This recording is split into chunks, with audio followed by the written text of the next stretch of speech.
Hello, my name is Mark Torres. I'm the chair of the People Power Movement, Movimiento Poder Popular, and I'm going to be presenting. Initially, the idea was to address Dominican history. And what happened in the conversation before presenting the information, we kind of realized that we needed a lot of background in order to address issues like Dominican history or more modern issues relating to history and politics and economics. So, this presentation goes pretty far back in human history, and the title of this presentation is Human Migration from Africa to the Americas. Now, before we get into the topic per se, we have to talk about the methodology. What information do we use? There's uh, volumes and volumes of information out there in the libraries, online. There's really so much information that sometimes it can be a daunting task to try to figure out what you want to use. Now, what we decided to use was information that must be observable and verifiable. Information cannot be someone's feelings or opinions. I mean, sometimes you get good opinions and feelings, but we really have to use a scientific method so that we can verify information that's being presented or even studied. Archaeologists dig up the ground to find artifacts, things made by humans to tell us who was there, when were people there, and what happened. Also, historians find and read the drawings and writings from the past and develop theories which are challenged and must be defended. This whole process of challenging uh, information, hypotheses, theses that are presented is very important uh, to really reconstruct what has gone on in history and to have a clearer view of what actually happened in the past. Now, we're going to start with the question, why is Africa considered the birthplace of humanity? Well, first of all, the oldest human bones were found in the Rift Valley of Africa. Bones of other hominids or animals that walked on two legs were also found. And in particular, in this part of Africa, the Rift Valley, the world had successive drastic changes, environmental changes, which were the catalyst for human evolution. Now, evolution can proceed at a slow pace or it can be accelerated. And one of those things that accelerate human evolution is drastic climatic changes, from very wet to very dry, from very hot to cool or cold. And so these things have been found to happen in that part of Africa where humans developed. Now, from Africa, humans spread to all parts of the earth. And this takes us to look at geography. How did land routes and ocean currents help humans travel to the Americas? I mean, one thing that you can still find today is that if you take a note, put it in a bottle, throw it in the ocean, it will travel on ocean currents. And as you can see on this map here, there are naturally occurring ocean currents. Okay, so that one of the things that we have to look at, and they really talked about this more with the migration from Asia to the Americas, about the land bridge and people walking over, but they've also now come up and scientists have come up and said, well, you know what? These ocean currents also serve for people to travel from place to place. So, we really have to take into account not only the land routes, but also ocean currents and how that has helped humans travel from uh, our birthplace of ancestry for all humans, Africa, to other parts of the world. Now, who were the original inhabitants of the Americas? Archaeology and DNA evidence indicates that there were two great migrations from Asia, one by land across North America and another by land and sea along the west coast of the Americas, 70,000 BCE before the Common Era to 12,000 BCE before the Common Era. Now, from the mainland, the original people, what we call Native Americans, even though they didn't call it the Americas, but we use that term just so we can facilitate this discussion. They traveled to the Caribbean and other islands. The original inhabitants had different languages, cultures, appearances, which may have been affected by contact with groups that traveled to the Americas from other places in the world. Now, who traveled to the Americas? And when we look at this chart, we have to look at the quality of the evidence, the year from to. And from to, is not always directly just coming from somewhere, but in some cases there was travel back and forth. Okay, so 70,000, 12,000 BCE, the archaeology and the DNA evidence strongly suggests or highly suggests that there was migration from Asia to Alaska. Also, 10,000 to 600 BC from Asia to Canada and New Mexico. Again, the quality of evidence is very high, and you could look at native peoples, and some of them do resemble each other, but also are very different from other Native American groups. From 6,000 to 1500 BCE, there's some evidence, moderate evidence, that from Indonesia to South America, similarities in blowguns, papermaking, etc. And also 5000 BC, this moderate evidence also that there was migration from Japan to Ecuador, similar pottery, fishing styles, etc.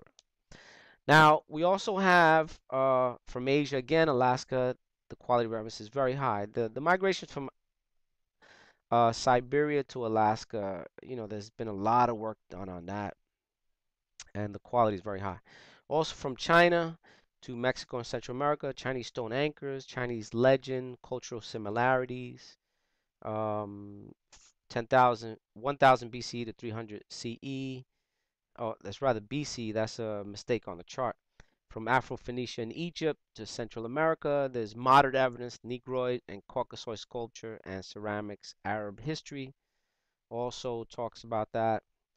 And of course, we know of the Vikings from 1013-50 CE, settled in Greenland, Iceland, and there are still people there in Iceland in particular, from Nordic countries, Newfoundland, Nova Scotia, and further south. The quality of evidence is very high. Oral sagas confirmed by archaeology on Newfoundland. For example, they found homes that were built by what people refer to as the Vikings, Nordic people. There are remnants of ships, armor, skeletal remains. The evidence is very high. And also from 1311 to 1460 CE, there's evidence that people traveled. This is all before Columbus, from West Africa to Haiti, Panama, possibly Brazil. The evidence is it's good evidence, but the quality is moderate. I'm sure that if more time and resources were spent on studying this, the evidence, the quality of evidence would be high. Um, Now, Portuguese in West Africa, Columbus in Haiti, Balboa in Panama. What that means was, for example, the caciques or leaders of Native American people in the Caribbean wore a medallion made of guanine. And guanine is a metal which is a combination of gold, silver, and copper. And that same metal is used in West Africa and goes by the same name. And this is Columbus relating this to us, saying that the caciques wore this metal, and they told him, well, we got it from some people who came uh, from across the sea, and they were much darker than you, and we traded with them. And this is how we got this particular metal that we use to denote rank, a high rank amongst our leadership. And of course, then we have Columbus's voyage, 1492, from Spain to the Caribbean, including Haiti, and the quality of evidence is very high. But as you can see from this chart, by no means was Columbus the first person to travel to the Americas. And when he got here, there were already people here, and according to archaeological evidence and some DNA evidence, it shows that people from other parts of the world did travel to the Americas. Now, who are the original people of the Caribbean? If we look at the Caribbean today, is very different than before Columbus got here. Today, you have the largest island being Cuba. You have the second largest island divided between 1/3 of the Republic of Haiti and the other 2/3 the Dominican Republic. And you have Puerto Rico, Jamaica, the Bahamas, and you have the Eastern Caribbean, including Guadeloupe, Dominica, Antigua, also Trinidad, South America. So this is basically the area that we're going to focus on because this was the area which Columbus traveled to and which had repercussions that we're still uh, addressing today.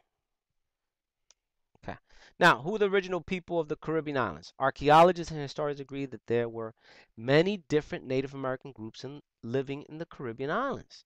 The Lucayos in the Bahamas, the Siboney in western Haiti and eastern Cuba, the Kalina, the Locono, the Garifuna in the eastern Caribbean, the Siguayo in Haiti, the Auracos, Arawaks in Venezuela, and when we say Haiti, we mean the whole island because one of the names of the island given to that island by Native American people was Haiti.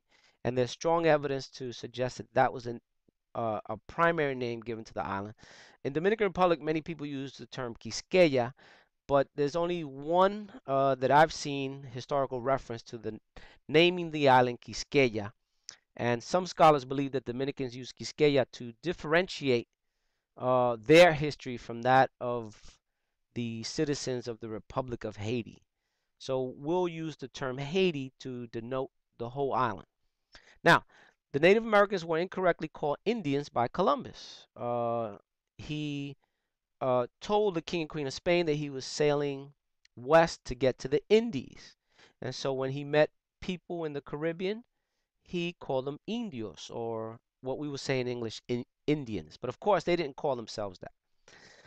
The Spanish also incorrectly called the dominant group in Cuba, Jamaica, Haiti, and Borinquen, Puerto Rico, Taínos. Ni Taíno is the word for noble or someone in a leadership position, and Columbus and the Spanish just used that term to identify all the people who lived there. So again, incorrectly labeled. It's kind of like in Peru, where they call the people who lived there Incas, when in reality the Inca was the emperor. Okay, so we're going to use the word Taino because it's well known and everybody understands that it's referring to Native American people who lived in the Caribbean. Although they weren't correctly called Tainos by Columbus in Spanish, most people continue to use this term. The Tainos had a well-structured society which included farming and fishing. There were well-established trade centers, villages, and large towns. Uh, Taino society included a class structure of Naborias, workers, Nitainos, group leaders, priests, and a cacique, a regional leader. And in some cases, an island would have a main cacique who the other caciques or regional leaders would defer to under certain circumstances. The caciques maintained economic control by demanding tribute and maintaining storehouses of tradable goods. Taino religion included a belief in God, spirits, and the active help of ancestors, Semi, or spelled with a C or with a Z. And they also had aretos, which were communal dances.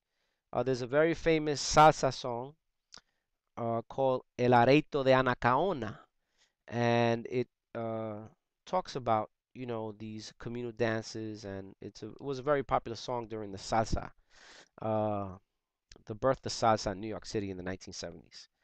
Taino words that we still use today include mani, ají, yuca, mamey, ceiba, iguana, manatí, guiro, and Dominican Republic, of course, they call it a guira, a bohío, conuco, casabe, canoa, barbacoa, and huracán. Okay. Now, just to review this session, it was a pretty short session. Why is Africa considered the birthplace of humanity? How did land routes and ocean currents help people travel to the Americas? Who traveled to the Americas? Who were the original inhabitants of the Caribbean? And who were the Tainos? So that's a review, questions to review for this session. Thank you very much.